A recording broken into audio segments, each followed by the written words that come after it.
Casey Krebs, and today I'll be teaching you how to make plantains.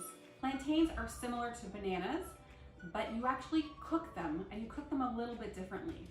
So I'm going to show you what some plantains look like. They come in green, yellow, and dark brown, similar to bananas. The green are the less sweet.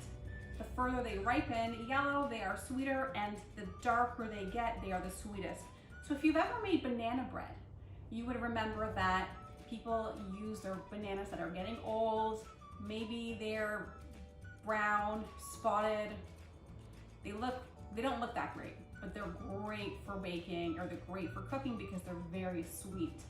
So we'll take the first one and we'll cut it like we normally do with the banana. You'll open it up. The skin's a bit thicker, so it's hard to peel off.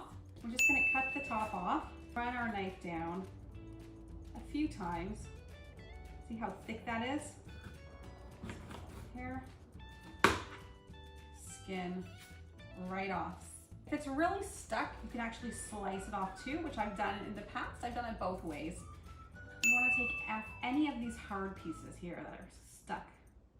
You want them about ½ inch thick, or you can make them thicker or thinner depending on the consistency you like in your plantain. You'll just adjust the frying time on each side. If you make it a little bit thicker, you'll fry it a little bit longer. So we have all of our plantains ready, and we are going to start frying them.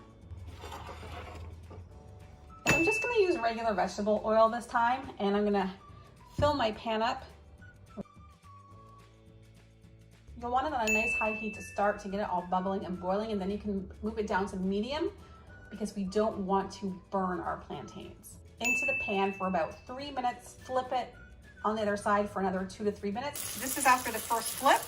We're just gonna sprinkle some salt on it.